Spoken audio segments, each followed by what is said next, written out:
ये जो क्वेश्चन है गेट 2015 इलेक्ट्रिकल ब्रांच में आया था। ये क्वेश्चन सबसे इम्पोर्टेंट क्वेश्चन है और डाटा टाइप वाला स्टेटमेंट वाला क्वेश्चन है। ये क्वेश्चन बेसिकली रैंक होल्डर के लिए होता है, क्योंकि देखिए इस क्वेश्चन जब मैं सॉल्व करूंगा, एक क्वेश्चन को सॉल्व करने के लिए आपको 3-4 कंसेप्ट को अच्छे से इसका यूटिलाइजेशन करना होगा, जिसके बावजूद आप उसको सॉल्व करेंगे। देखिए मैं इसका डिटेल डिस्क्रिप्शन आपको बताता हूँ। पहले क्वेश्चन को एक बार पढ़िए। We know a set of 3 linear equations with 3 unknown. X equivalent Y means X and Y are equivalent statement, and X not equal to Y means X and Y are not equivalent statement. इसमें 4 PQRS का एक statement दिया गया है। There is a unique solution. The equations are linear independent. Eigenvalue of the quotient matrix are non-zero. The determinant of the quotient matrix is non-zero. इसमें 4 option से आपको choose करना है कौन सा ऑप्शन सही है। देखिए जब लीनियर इक्वेशन की बात आता है तो हम लीनियर इक्वेशन का फॉर्मेट हो जाता है x इक्वल टू बी। एक किसका फॉर्मेट है? A linear non homogeneous equation का फॉर्मेट है। ए एक्स बी क्या क्या होता है? A M cross N matrix, X N cross one, B M cross one. ए होता है कोएफिशिएंट मैट्रिक्स और एक आएगा ऑगुमेंटेड मैट्रिक्स। ऑगुमेंटेड मैट्रिक्स क्या है? इसको हम लिख सकते हैं ए एक्स लास्ट देंगे, उसके बाद बी को लिखेंगे। ये होता है ऑगुमेंटेड मैट्रिक्स, ये होता है कोएफिशिएंट मैट्रिक्स। ये जो अननोन है इसको हम एन लेते हैं और जो 3 लीनियर इक्वेशन है इसको हम एम लेते हैं। अभी तुम्हारा दो कंडीशन आएगा। ये जो इक्वेशन का फॉर्मेट है वो नॉन होमोजेनियस का है। मान लो ये जो कोएफिशिएंट मैट्रिक्स है उसका रैंक आर हो गया।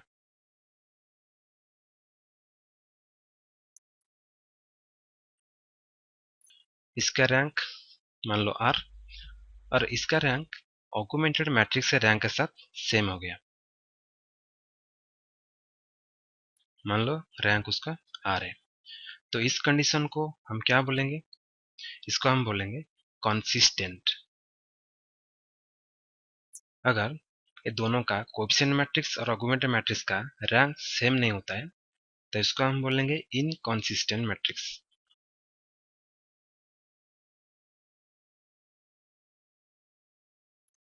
देखो क्वेश्चन में तुम्हारा एक चीज है, अगर ये दोनों सेम हो जाते हैं इसको हम बोलेंगे कंसिस्टेंट मैट्रिक्स। अभी हम क्या करेंगे? अभी इसका दो पार्ट है। देखिए अभी हमें रैंक की बात कर रहे थे। यहाँ पर रैंक हम लोग को पता है कि आर है। यहाँ पर देखिए क्वेश्चन में हमको एन का वैल्यू कितना पता है? एन, जिसको नंबर ऑफ अननोन, यहाँ पर नंबर ऑफ अननोन 3 है।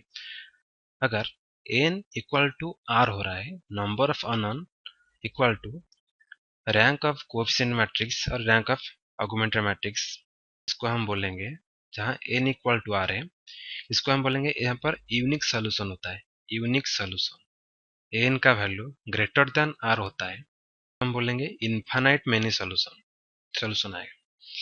लेकिन अभी क्वेश्चन को चाहिए। क्वेश्चन में हमारा पता है there is a unique solution, मतलब हम अभी यहाँ से स्टार्ट करेंगे यूनिक सोल्यूशन से। मान लो वो तुम्हारा पी स्टेटमेंट हो गया। अभी हम लोग क्वेश्चन को आएंगे। वो तुम्हारा ये जो इन्फॉर्मेशन था, मैं क्वेश्चन को आने के लिए मैं उसको इन्फॉर्मेशन दे रहा था तुम लोगों को। अभी होगा यूनिक सोल्यूशन। जो 3 इक्वेशन है उसमें 3 अननोन भी है। 3 अननोन का एक यूनिक सोल्यूशन होता है। अगर उसका एक यूनिक सोल्यूशन होता है तो यहाँ पर कोएफिशिएंट मैट्रिक्स कौन है? ए। तो इसका डिटरमिनेंट कभी 0 नहीं होगा। उसका मतलब क्या होता है? ये जो मैट्रिक्स है वो नॉन सिंगुलर होता है। अगर उसका डिटरमिनेंट 0 हो जाता है वहां पर इनफाइनाइट मेनी सॉल्यूशन होगा। इसको हम बोलेंगे कि सिंगुलर मैट्रिक्स। इसका डिटरमिनेंट 0 नहीं हो रहा है। अभी आइए लास्ट स्टेटमेंट, ए स्टेटमेंट को आइए। The determinant of coefficient matrix is non zero. अभी हमको मिला है कि determinant of coefficient matrix a non zero, मतलब ए हो गया तुम्हारा कौन सा स्टेटमेंट, एस का स्टेटमेंट। तो यहाँ तुमको क्या मिला, यहाँ तुम ये दोनों से तुमको मिला P इक्विवेलेंट टू एस, एक कंडीशन मिल गया तुमको। यहाँ पर दो कंडीशन है, एक तुम्हारा एज इन वैल्यू के ऊपर है। अभी चलो एज इन वैल्यू के ऊपर। एज इन वैल्यू का एक प्रॉपर्टी होता है, प्रॉपर्टी बोल रहा है कि एक सिंगुलर मैट्रिक्स का एज इन वैल्यू हमेशा जीरो होता है। सिंगुलर कहाँ होता है, infinite many solution, determinant zero of coefficient matrix, singular matrix हो गया। तो इसका eigen value equal to zero.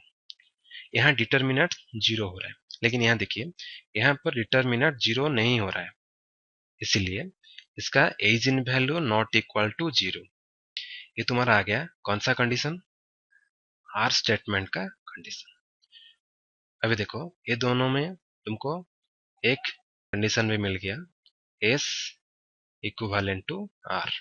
अभी एक स्टेटमेंट बचा है, वो क्या है, जो क्यू वाला state, equation are linear independent.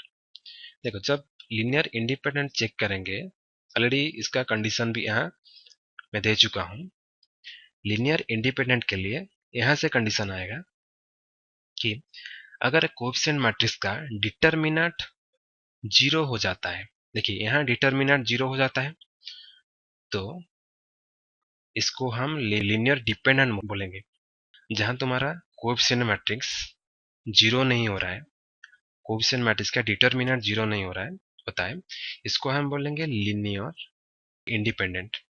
देखिए ये कौन सा कंडीशन था तुम्हारा, ये था तुम्हारा क्यू वाला कंडीशन। तो वो कंडीशन किस दोनों के बीच में आ गया, एस और क्यू में, दोनों का बीच में आ गया, एस इक्विवेलेंट टू क्यू। अगर ये तीनों कंडीशन को तुम ऐड करोगे, उसके कंपैरिजन करोगे, तो तुमको एक कंडीशन मिलेगा P equal to S, sorry P equivalent to S, S equivalent to Q, S equivalent to Q, S equivalent to Q हो गया, यहाँ भी एस इक्विवेलेंट टू आर हो गया। तो हम यहाँ लिख सकते हैं इक्वल टू आर। देखो अभी तुम्हारा एक कंडीशन मिला, अभी क्वेश्चन को जाओ, क्वेश्चन में देखो कौन सा कंडीशन ठीक है, ए ऑप्शन तुम्हारा ठीक है। अभी मैं इसका एक एग्जाम्पल दे रहा हूँ, जो कंडीशन में आपको बताया उसका लाइव एग्जांपल दे रहा हूं आपको। लो मैं तीन इक्वेशन ले रहा हूँ, ये तुम्हारा कंसिस्टेंट है, उसका कोएफिशिएंट मैट्रिक्स है 3x3 मैट्रिक्स, इसका डिटरमिनेंट निकालिए 1 आएगा, which is not equal to 0, इसका रैंक भी 3 आएगा। यहाँ देखिए यहाँ पर n भी 3 था, n क्या, नंबर ऑफ अननोन 3 है, रैंक भी 3 है। फर्स्ट कंडीशन कांस्टेंट हो रहा है, डिटरमिनेंट 0 नहीं हो रहा है, मतलब इसका यूनिक सॉल्यूशन है। Coefficient matrix, determinant of coefficient matrix भी 0 नहीं हो रहा है। उसके बाद आ गया तुम्हारा एजन वैल्यू। अगर आप इसका एजन वैल्यू निकालेंगे, उसका कैरेक्टरिस्टिक इक्वेशन फॉर्मूला है a minus lambda i determinant equal 0, तो निकालेंगे इसका 3 एजन वैल्यू आएगा, इसका एजन वैल्यू 0 नहीं होगा। एक रह गया उसका हो लीनियर इंडिपेंडेंट, इसका डिटरमिनेंट 0 नहीं होता है, उसका मतलब तीन इक्वेशन लीनियर इंडिपेंडेंट है। आप इसका सॉल्यूशन खुद ट्राई कीजिए, आपको इसी टाइप का आंसर ही मिलेगा। इस कंसेप्ट के ऊपर एक क्वेश्चन इस साल मैकेनिकल ब्रांच में भी पूछा गया था। अगर आप इंटरेस्टेड है तो मेरा यूट्यूब चैनल में तो इसका भी सॉल्यूशन है, आप इसको देख सकते हैं।